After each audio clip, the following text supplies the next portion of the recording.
Hello friends, Shashi Agarwal channel के अंदर मैं आप सबका स्वागत करती हूँ। आज का जो हमारा सब्जेक्ट है मैनेजरियल इकोनॉमिक्स, जिसको हम बिजनेस इकोनॉमिक्स भी कह सकते हैं, अप्लाइड इकोनॉमिक्स भी कह सकते हैं। और यहाँ पे हम लोग रिवाइज कर रहे हैं managerial economics on the basis of last year question paper. तो 2023 के अंदर ये क्वेश्चन आया था, managerial economics serve as a link between traditional economics and decision science for business decision making, elucidate what is the role of managerial economist in a business organization? How can marginal analysis be used in taking rational business decision? तो इस question के अंदर तीन चीजें उन्होंने पूछी हैं, जैसे कि मैनेजरियल इकोनॉमिक्स का मीनिंग क्या है। तो पहले हमने मीनिंग बताना है, फिर उसके बाद हमने ब्रीफली जो है मैनेजरियल इकोनॉमिस्ट का रोल बताना है, फिर उसके बाद हमने मार्जिनल एनालिसिस का रोल बताना है। थोड़ा सा मैंने ज्यादा एलैबोरेट किया है, बट आप लोग जो भी एग्जाम के अंदर आपके पास टाइम होगा उसके मुताबिक आपने तीनों चीजों को मेंशन करना है और वेरी ब्रीफली मेंशन करना है। तो सबसे पहले हम देखते हैं मैनेजरियल इकोनॉमिक्स का मतलब क्या है। देखो, जो मैनेजरियल इकोनॉमिक्स है दो शब्दों से बना है, managerial plus economics. Managerial economics का मतलब होता है कि जहाँ पे इकोनॉमिक थ्योरी को, जो बिजनेस के अंदर हम प्रॉब्लम फेस करते हैं, वहां पे इकोनॉमिक थ्योरी की कंसेप्ट अप्लाई करते हैं। तो ये जो इकोनॉमिक्स की ब्रांच है, ये वो ब्रांच है जो कि एब्स्ट्रैक्ट थ्योरी और मैनेजरल प्रैक्टिसेस के बीच में लिंक को एस्टैब्लिश करती है, कि बताती है कि जो हमने इकोनॉमिक्स में सीखा हुआ है और जो हम रियलिटी के अंदर बिजनेस के अंदर प्रॉब्लम फेस करते हैं, वहां पे हम इसको अप्लाई कैसे करते हैं। तो मैनेजरियल इकोनॉमिक्स दो शब्दों से बना हुआ है, मैनेजरियल प्लस इकोनॉमिक्स। तो यहाँ पे हम देखते हैं कि जो मैनेजरियल का अर्थ होता है मैनेजमेंट, जिसके अंदर जो आ जाता है फंक्शन ऑफ प्लानिंग। तो जो मैनेजमेंट का मेन फंक्शन जो है दैट इज डिसीजन मेकिंग और फ्यूचर की प्लानिंग करना, फॉरवर्ड प्लानिंग। तो term management refer to the function of management. Main function जो है डिसीजन मेकिंग है एंड फॉरवर्ड प्लानिंग है। देखो, डिसीजन मेकिंग हम इसलिए करते हैं क्योंकि हमारे पास जो रिसोर्सेज होते हैं लिमिटेड होते हैं, उनके ऑल्टरनेटिव्स होते हैं, तो वहां पे हमें सिलेक्ट करना पड़ता है। तो decision making science refer to the tools and techniques, जिसके बेसिस पे हम चीजों को एनालाइज कर सकते हैं, जो इंफॉर्मेशन होती है उनका रिलेशन देख सकते हैं और डिसीजन को ऑप्टिमाइज कर सकते हैं। फॉरवर्ड प्लानिंग जो है that is planning for the future, जिसके अंदर हम फ्यूचर के लिए प्लानिंग करते हैं। और बिजनेस इकोनॉमिक्स को हम मैनेजरल इकोनॉमिक्स भी कहते हैं, अप्लाइड इकोनॉमिक्स भी कहते हैं, क्योंकि इसके अंदर जो इकोनॉमिक्स के अंदर हम सीखते हैं, जो इकोनॉमिक थ्योरी और मैथोडोलॉजी सीखते हैं, वो बिजनेस के अंदर हम उसको यूज करते हैं। तो डिसीजन मेकिंग प्रोसेस होता है जिसके अंदर हमारे पास बहुत सारे ऑल्टरनेटिव्स होते हैं, तो बेस्ट ऑल्टरनेटिव जो हमारे डिसीजन को ऑप्टिमाइज करता है उसको हम सिलेक्ट करते हैं। तो यहाँ पे जो बिजनेस प्रॉब्लम्स होती हैं साइंटिफिक वे से फॉर्मुलेट की जाती है और उसका ऑप्टिमल सोल्यूशन जो है निकाला जाता है। और यहाँ पे मैनेजरल इकोनॉमिक्स जो है बिजनेस को वो टूल्स प्रोवाइड करती है जिसके बेसिस पे वो डिसीजन सही तरीके से ले सकता है। अब हम देखते हैं इकोनॉमिक्स का मतलब क्या है। इकोनॉमिक्स जो है साइंस है that is concern with the problem of allocating resources among competing ends. क्योंकि रिसोर्सेज लिमिटेड होते हैं और जो एंड्स होते हैं कंपीटिंग होते हैं, तो हम किस तरह से रिसोर्सेज को एलोकेट करते हैं। इकोनॉमिक्स हमें टूल्स और कंसेप्ट्स प्रोवाइड करती है जिसके बेसिस पे हम इकोनॉमिक वेरिएबल के बिहेवियर का पैटर्न स्टडी कर सकते हैं, जैसे theory of demand, supply, price and competition को स्टडी कर सकते हैं, जिससे हम डिसीजन ले सके। इकोनॉमिक्स के अंदर हम स्टडी करते हैं कि जो लिमिटेड सोर्सेज होते हैं उनको हमने किस तरह से यूटिलाइज करना है, एलोकेट करना है, ताकि ह्यूमन वांट्स को हम सेटिस्फाई कर सके। और ह्यूमन जो होते हैं डेफिनेटली रिसोर्सेज लिमिटेड है और उनके ऑल्टरनेटिव यूजेस होते हैं, और हमारी अनलिमिटेड वांट्स होती हैं, और हमारा ऑब्जेक्टिव जो होता है मैक्सिमम सेटिस्फेक्शन ऑफ वांट्स होती है। तो किस तरह से हम रिसोर्सेज को एलोकेट करते हैं।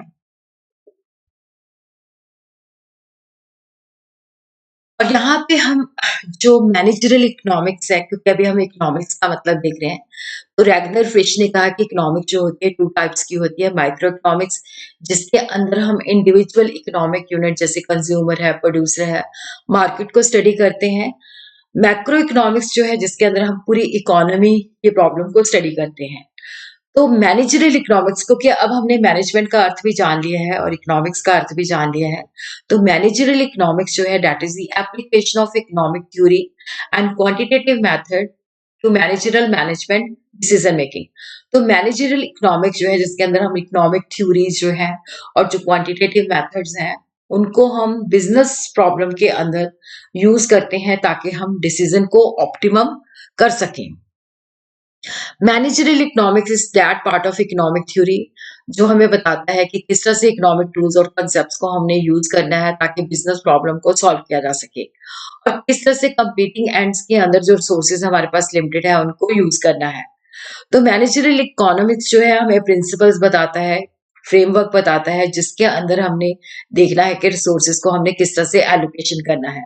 तो मैनेजरियल इकोनॉमिक्स हमें ऑपरेटिंग रूल्स बताता है जिससे हमें बताता है कि हम अपने रिसोर्सेज की प्रॉपर यूटिलाइजेशन कैसे कर सकते हैं। तो इसको हम डिफाइन कर सकते हैं Edwin Mansfield. Managerial economics is concern with the ways in which a manager should make decision in order to maximise the effectiveness and performance of the organisation they manage. तो मैनेजरियल इकोनॉमिक्स हमें बताती है कि किस तरह से हमने business को मैनेज करना है, डिसीजन लेना है ताकि हम उस डिसीजन को जो है ऑप्टिमाइज कर सकें। The purpose of managerial economics is to show how economic analysis can be used in formulating managerial policies. Managerial economics applies economic theory and method to business and administrative decision making. Simple भाषा में हम कह सकते हैं कि जो हम economics के अंदर सीखते हैं उसको प्रैक्टिकली हम किस तरह से यूज करते हैं।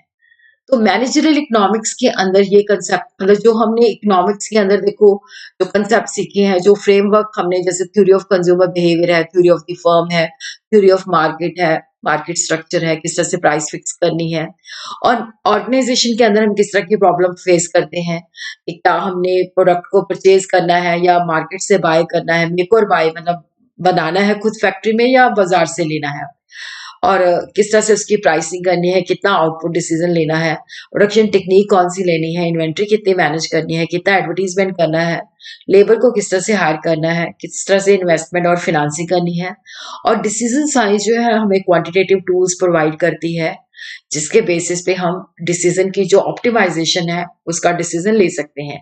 तो मैनेजरियल इकोनॉमिक्स जो है use of economic concept decision making मतलब यहाँ पे जो इकोनॉमिक्स की थ्योरी है और क्वांटिटेटिव मेथड्स हैं उनको हम यूज करते हैं ताकि हम ऑप्टिमल सोल्यूशन दे सके। मैनेजरियल इकोनॉमिक्स जो है जिसके अंदर हम स्पेशली यहाँ पे हम जो माइक्रो इकोनॉमिक्स है उसको यूज करते हैं बट मैक्रो को भी हम इग्नोर नहीं करते। तो यहाँ पे मैनेजरियल इकोनॉमिक्स को हम यूज करते हैं ताकि डिसीजन बेटर ले सकें और डिसीजन साइंस हम अप्लाई करते हैं ताकि उनकी ऑप्टिमम डिसीजन ले सके। और ये जो मैनेजरियल इकोनॉमिक्स है ये हर तरह की ऑर्गेनाइजेशन के अंदर चाहे वो गवर्नमेंट ऑर्गेनाइजेशन है, चाहे वो नॉन प्रॉफिट ऑर्गेनाइजेशन है, चाहे वो चैरिटेबल ऑर्गेनाइजेशन है, चाहे वो प्राइवेट सेक्टर है, वहां पे हम अप्लाई कर सकते हैं। तो मैनेजरियल इकोनॉमिक्स जो है that is a link between traditional economics and decision science. तो नेचर ऑफ मैनेजरियल इकोनॉमिक्स जो है कि हम किस तरह से इकोनॉमिक थ्योरी क्योंकि जनरली जो बिजनेस की प्रॉब्लम्स होती हैं माइक्रो नेचर होती हैं बट मैक्रो इन्वायरमेंट को भी हम इग्नोर नहीं कर सकते क्योंकि इन्वायरमेंट के अंदर हम देखते हैं कि हमारा बिजनेस किस तरह से ऑपरेट करता है फिर हम क्वांटिटेटिव टूल्स जो है अप्लाई करते हैं ताकि ऑप्टिमल सोल्यूशन जो है निकाल सके। तो दीज आर दी फीचर्स के managerial economics is micro economics in nature but हम मैक्रो इकोनॉमिक्स की भी हेल्प लेते हैं। यहाँ पे जो डिसीजन मेकिंग होता है प्रैग्मेटिक होता है, प्रैक्टिकल होता है। यहाँ पे हम देखते हैं कि ये डिसीजन लेते हैं तो इसका क्या रिजल्ट निकलता है, नॉर्मेटिव है। यहाँ पे हम कंसेप्ट को स्टडी करते हैं, वेरिएबल को आइडेंटिफाई करते हैं, उनका रिलेशनशिप भी स्टडी करते हैं, फर्म की थ्योरी को स्टडी करते हैं, इंडिविजुअल को स्टडी नहीं करते। यहाँ पे होता है कि वाइज डिसीजन लेने हैं और यहाँ पे जो कंसेप्ट आते हैं काफी सारे सब्जेक्ट से आते हैं, मैथमेटिक्स, स्टैटिस्टिक्स, सोशियोलॉजी, साइकोलॉजी। अब हम देखते हैं रोल ऑफ मैनेजरियल इकोनॉमिस्ट। देखो मैनेजरियल इकोनॉमिस्ट वो व्यक्ति होता है जो कि इकोनॉमिक थ्योरी की उसको नॉलेज होती है, स्पेशलाइज्ड होता है और ये जो थ्योरी होती है जो उसने सीखा होता है वो प्रैक्टिकली उसको यूज करता है। तो उसको एडवाइजर भी कहा जाता है। वो हमें बताता है कि किस तरह से जैसे रिसोर्सेज हमारे लिमिटेड है किस तरह से हमने एलोकेट करना है ताकि हमें मैक्सिमम रिटर्न मिल सके। तो मैनेजरियल इकोनॉमिस्ट जो होता है वो बिजनेस प्रॉब्लम को सॉल्व करता है क्योंकि जो बिजनेस प्रॉब्लम्स होती है उसके अंदर we have to take the decision और फॉरवर्ड प्लानिंग फ्यूचर के लिए प्लानिंग करने में भी हेल्प करता है। तो वो डिसीजन लेता है, उसके लिए इंफॉर्मेशन गैदर करता है, उस इंफॉर्मेशन को इंटेलिजेंट वे से प्रोसेस करता है ताकि हम डिसीजन ले सकें। और यहाँ पे वो स्पेसिफिक डिसीजन लेने में भी हेल्प करता है और जनरल डिसीजन लेने में भी हेल्प करता है। स्पेसिफिक डिसीजन होता है जो फंक्शनल एरिया के साथ होता है, जैसे फाइनेंशियल डिसीजन है कि हमने अलग-अलग सोर्सेस से फाइनेंस को किस तरह से अरेंज करना है, कैपिटल स्ट्रक्चर डिसीजन किस तरह से बजटिंग करनी है, किस तरह से हमने फंड्स को एलोकेट करना है, उनका प्रॉपर रिकॉर्ड किस तरह से करना है, टैक्स प्लानिंग किस तरह से करनी है, डिविडेंड डिस्ट्रीब्यूशन किस तरह से करनी है, मार्केट डिसीजन के अंदर डिमांड फोरकास्टिंग, मार्केटिंग मिक्स की प्रिपरेशन, प्रोडक्शन डिसीजन के अंदर production planning, scheduling, inventory management, plant location, plant layout, quality control, personnel decision, man power planning, employment policy, training and promotion के साथ रिलेटेड है। तो specific decision के अंदर जैसे प्रोडक्शन शेड्यूलिंग, कब प्रोडक्शन स्टार्ट करनी है, कब खत्म करनी है, डिमांड फोरकास्टिंग, मार्केट के अंदर रिसर्च करना, इंडस्ट्री का इकोनॉमिक एनालिसिस करना, इन्वेस्टमेंट का अप्रेजल करना, सिक्योरिटी मैनेजमेंट एनालिसिस करना, फंड मैनेजमेंट के ऊपर एडवाइस देना, ट्रेड और पब्लिक रिलेशन को किस तरह से मेंटेन करना है, कैपिटल जो प्रोजेक्ट्स के अंदर बहुत ज्यादा पैसा इन्वॉल्व होता है उनका डिसीजन किस तरह से लेना है, प्राइस रिलेटेड डिसीजन के अंदर भी हमें वो हेल्प करता है। और उसी तरह जनरल असाइनमेंट के अंदर देखो उसका जो होता है कि वो इन्फॉर्मेशन को गैदर करता है जिसके बेसिस पे डिसीजन लेता है। तो जो रेलेवेंट इन्फॉर्मेशन होती है उसको इकट्ठा किया जाता है, उसकी इंटेलिजेंट वे से प्रोसेसिंग होती है। और बिजनेस जो होता है, जो डिसीजन मेकिंग है, that is influenced by two types of environment, external and internal. वो दोनों को जो है स्टडी करता है, उसका इम्पैक्ट स्टडी करता है। फिर उसके बाद है रोल ऑफ मार्जिनल एनालिसिस। देखो मार्जिनलिज्म जो है that is extension of marginal analysis, और जिसके अंदर हम जो जहाँ पे हमें पता है कि सर्टेनिटी है तो वहां पे हम मार्जिनल एनालिसिस जो होता है यूज करते हैं ताकि डिसीजन लिए जा सके। और ये माइक्रो इकोनॉमिक्स के अंदर यूज होता है। मार्जिनल एनालिसिस के अंदर हम वेरिएबल को स्टडी करते हैं।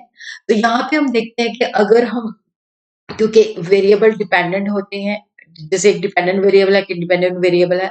तो इंडिपेंडेंट वेरिएबल के अंदर जब हम चेंजेस करते हैं तो डिपेंडेंट वेरिएबल्स के अंदर क्या चेंज अकर करती है। तो marginal is the effect of per unit of small change in any variable.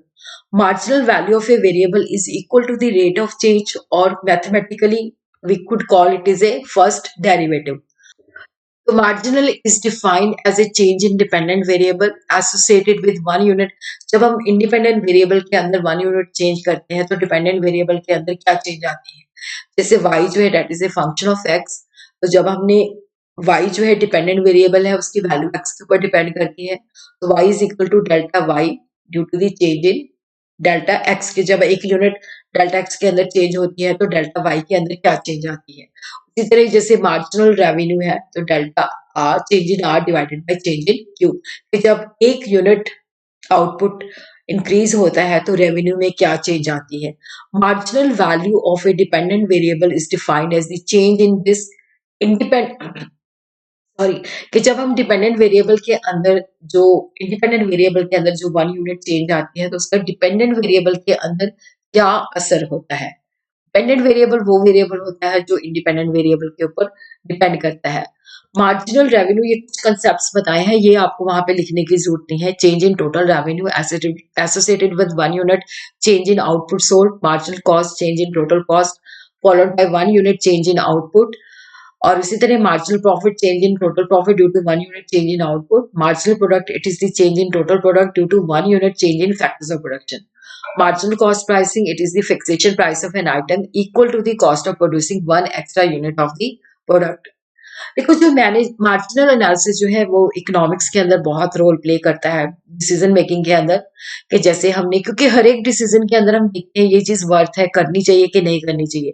जैसे ऑर्गेनाइजेशन जो है अगर नया प्रोडक्ट लॉन्च करती है वो देखते हैं क्या ये वर्थ है, अगर हमने प्रोडक्ट क्वालिटी इंप्रूव करनी है या मॉडर्नाइज करना है तो क्या वर्थ है या नहीं है। उसी तरह कंज्यूमर जब चीजें परचेज करता है तो देखता है क्या ये चीजें मैं खरीद रहा हूँ क्या इसकी वर्थ है कि नहीं है। तो मार्जिनल एनालिसिस से हमें ऑप्टिमम लेवल पता चलता है कि हमने एक एक्टिविटी का स्केल कहाँ तक करना है। हमने एक एक्टिविटी का स्केल वहां करना है जहां पे मार्जिनल नेट यील्ड जीरो होता है, क्योंकि जब भी हम कोई चीज करते हैं तो उसकी मार्जिनल रेवेन्यू जो एडिशनल रेवेन्यू होता है उसको एडिशनल कॉस्ट के साथ कंपेयर करते हैं। अगर एडिशनल रेवेन्यू जो है एडिशनल कॉस्ट से ज्यादा है तो हम कहते हैं कि हमारा net yield, marginal net yield hold है। और जहां पे हमारा ये दोनों बराबर हो जाते हैं वहां पे हम स्टॉप कर देते हैं। This is the condition of optimisation. फिर है रिलेटिव एक्टिविटी लेवल। तो यहाँ पे जैसे रिसोर्सेज लिमिटेड होते हैं तो वहाँ पे वो रिसोर्सेज़ को इस ढंग से एलोकेट करता है कि ऑल हिज़ एक्सपेंडिचर के अंदर क्या है कि उसको सेम मार्जिनल रिटर्न मिलती है। तो मार्जिनल एनालिसिस जो है डिसीज़न मेकिंग के अंदर बहुत ही इम्पोर्टेंट रोल प्ले करता है।